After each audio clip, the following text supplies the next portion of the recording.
All right, so today is Wednesday, November 20th, 2019. We'll be continuing on with Chapter 11. I'm going to be starting on the bottom of page 424, Accountable Supply Chains, Labor Standards. Now, accountable supply chains are those where the labor conditions and low wage underdeveloped countries are acceptable by the more developed countries, so just whatever standards they have within their workshops are going to be acceptable to those like in Europe and America.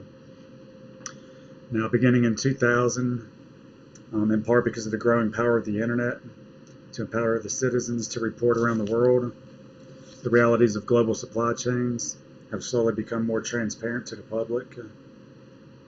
Nike, the world's largest manufacturer of sporting goods, obviously has went through a little bit of issues with this, and starting in the late 90s. They had some sweatshops and just had some unfair working conditions for kids and for people in their countries. Obviously, as a result, Nike's introduced significant changes to its global supply chain. And with the emergence of global supply chains and even political changes at the World Trade Organization, it opened up the European and American markets to the Asian goods and services. And many of these electronics for toys, cosmetics, and industrial goods and services. And the reason why they mainly focused their operations in this part of the continent or this part of the world was because it was the cheapest workforce.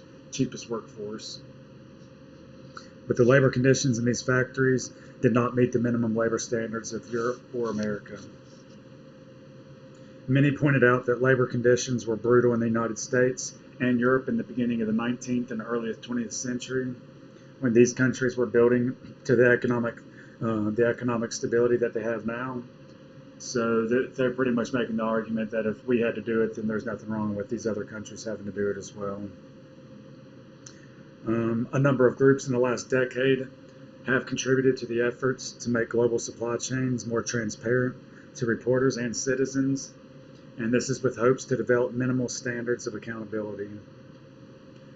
Among these groups are the National Consumers League, Human Rights First, the Maquila Solidarity Network, the Global Fairness Initiative, and the Clean Clothes Campaign, and international labor organizations, which is through the UN, and also the Fair Labor Association.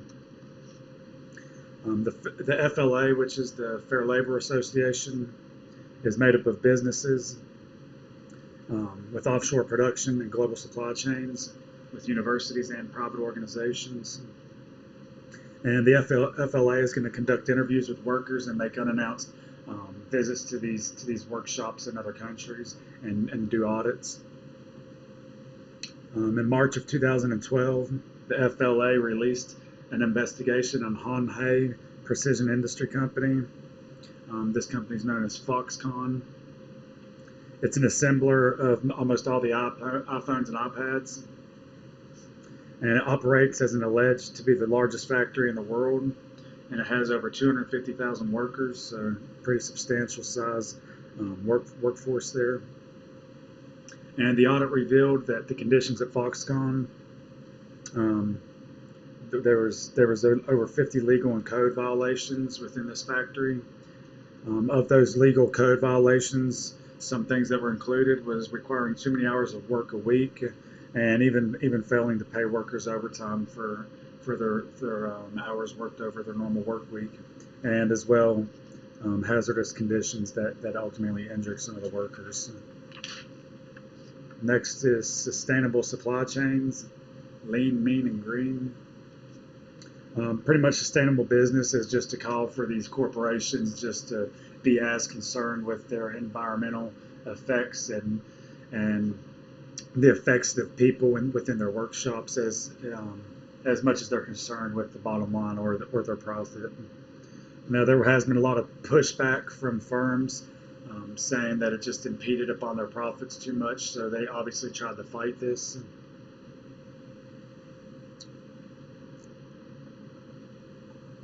Now, the efficient methods, if we would follow this sustainable business model for more of a mean and clean ways of production and being more fair to these workers would create a value for both consumers, investors, and even our communities. Obviously, notions of the sustainable business have had a powerful impact on supply chain thinking. For example, all the major textile brands and retailers have announced plans for a more sustainable supply chain in textiles. This is one of the oldest industries in the world, and it supports millions of workers while consuming an extraordinary amount of resources. It says here that it takes 1,000 gallons of water to make 1 pound of finished cotton. They give an example of your jeans. And obviously growing cotton has its issues with fertilizer, and then the subsequent dyeing, finishing, and cleaning of cotton make it the #1 industrial polluter on Earth. Next is electronic data interchange, known as EDI. Now this is a broadly defined communications protocol for exchanging documents among computers using technical standards developed by the American National Standards Institute and international bodies such as the United Nations. Now, EDI was originally developed to reduce the costs, the delays, errors, and the inherent in the manual exchanges of documents, such as purchase orders, shipping documents, price lists, payments, and customer data. It's gonna differ from unstructured messages because its messages are going to be organized, meaning that it's going to show the transaction dates, what products purchased, with the amount, the sender's name, address, and stuff of that sort. So that's the difference between the unstructured message as compared to the EDI. EDI has evolved through 3 stages. Stage 1 attempted to automate the flow of documents. Stage 2 attempted to eliminate documents like purchase orders by sharing production schedules with their suppliers that describe exactly where and when suppliers would be and when it would be needed. Stage 3, supplier firms were given access to online production schedules, and it was up to them to make sure the goods arrived in time to support the production schedules. So pretty much this is gonna cut down a lot on their cost of carrying inventory and the chances of being able to run out of inventory on the demand. So just pretty much making sure that the suppliers and the people purchasing it and the manufacturers are all on the same page. Supply chain management systems, mobile B2B in your palm. So supply chain simplification, lean production, and focusing on strategic partners in the production process, and continuous inventory replenishment are going to be the foundation for contemporary supply chain management systems. And these supply chain management systems are going to continuously link the activities of buying, making, and moving products from suppliers to the purchasing firms, as well as integrating the demand side of the business equation by including the order entry system in the process. So with this type of system, inventory is going to be greatly reduced, and production begins only when an order is going to be received. So this will also help on the actual cash flow of a company without having to just invest a large amount of cash into these products and wait for it to be used instead of just paying for it whenever they're actually needed. These systems are going to enable just-in-time and lean production methods. The growing use of smartphones has also led software firms like SAP and Oracle to develop mobile apps for personal computers, smartphones, and other consumer devices to connect firms with their supply chain partners. The next thing I'm going to get into is collaborative commerce. Now, this is a direct extension of supply chain management systems, as well as a supply chain simplification. Collaborative commerce is going to be defined as the use of digital technologies to permit organizations to collaboratively design, develop, build, and manage products through their life cycles. Collaborative commerce involves a definitive move from a transaction focus to a relationship focus among the supply chain participants. So rather than having an arm's length relationship with the suppliers, they're going to have more of an intimate relationship, and they're going to actually share sensitive internal information with suppliers and purchasers. Collaborative commerce is concerned with the development of the rich communications environment that is going to enable inter-firm sharing of designs, production plans, inventory levels, delivery schedules, and the development of shared products.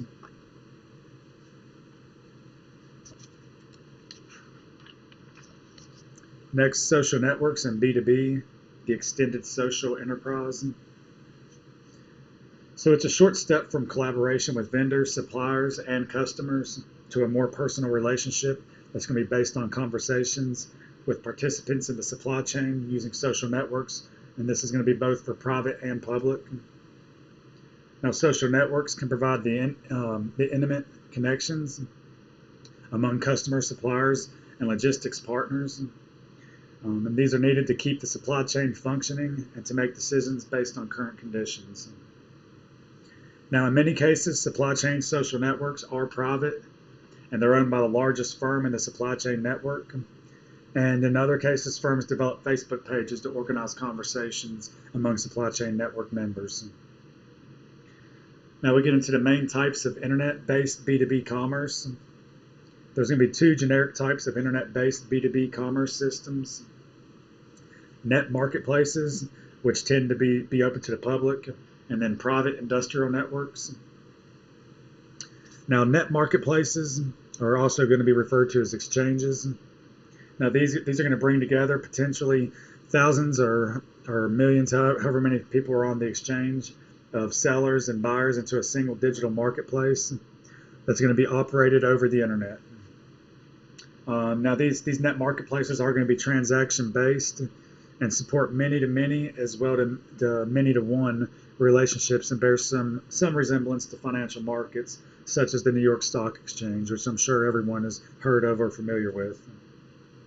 It's good to note that there are many different types of net marketplaces. Now, on the other hand, private industrial networks are going to bring together a small number of strategic business partner firms that ultimately collaborate to develop highly efficient supply chains and satisfy customer demands for products. These private industrial networks are going to be relationship-based and support many-to-one or many-to-few relationships. And they're going to also bear some resemblance to internal collaborative work environments. It's also important to note here that there are also many different types of private industrial networks. Now, private industrial networks are going to be by far the largest form of B2B e-commerce. Next, we'll get into section 11.2, net marketplaces.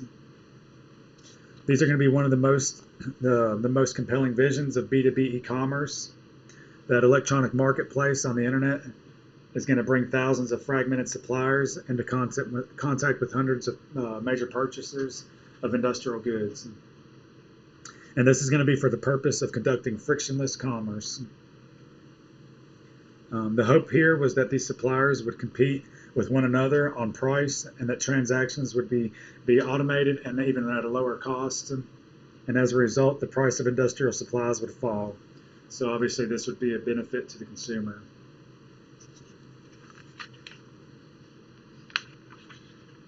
Next, the types of net marketplaces. There are going to be four main types of net marketplaces. These are e-distributors, e-procurement networks, exchanges, and industry consortia. Now, each of these net marketplaces are going to seek to provide value to customers in different ways. We'll start off with e-distributors. These are the most common and most easily understood type of net marketplace. The e-distributor is going to provide an electronic catalog that represents the products of thousands of direct manufacturers. They're going to be independently owned intermediaries and offer industrial customers a single source from which to order indirect goods on a spot as needed basis. And e-distributors are going to make money by charging a markup on the products that they distribute. Next, the next type of net marketplace is e-procurement. So an e-procurement net marketplace is going to be an independently owned intermediary that's going to connect hundreds of online suppliers that's offering millions of maintenance and repair parts to business firms who pay fees to join the market. Now, e-procurement net marketplaces are typically used for long-term contractual purchasing of indirect goods. They create online horizontal markets, but they also are going to provide for members spot sourcing of MRO supplies. E-procurement companies make money by charging a percentage of each transaction, licensing, consulting services, and software, and even assessing network use fees. E-procurement companies expand on the business model of simpler e-distributors by including the online catalogs of hundreds of suppliers and also offering value chain management services to both buyers and sellers. Now, value chain management services include automation of firms' entire procurement process on the buyer side and automation of the selling business process on the seller side. Now, for purchasers, e-procurement companies are going to automate purchase orders, requisitions, sourcing, business rules enforcement, invoicing, and payment. For suppliers, e-procurement companies provide catalog creation and content management, order management, fulfillment, invoicing, shipment, and settlement. And I believe that is all that I have for today. I'm going to save the last few pages for Friday's class. So Friday's class is going to be relatively quick as well. Just a few things. Once again, everyone remember that chapters 10 and 11 homework will be due the week after Thanksgiving break. So you have some time to work on that. And if everyone notices down at the bottom for the weeks of December 2nd through December 8th, there's 2 videos, a Jeff Bezos video and a Mark Zuckerberg video. It's up to you all. It's not mandatory, but for extra credit purposes, I'll be giving extra credit if you write a 1-page reflection paper, and I will put that up on Moodle for instructions. I'll get that fixed later in the week, sometime this week when I post chapter 11 homework. Besides that, that's all that I have. So I hope everyone has a good day, and thank you for your time.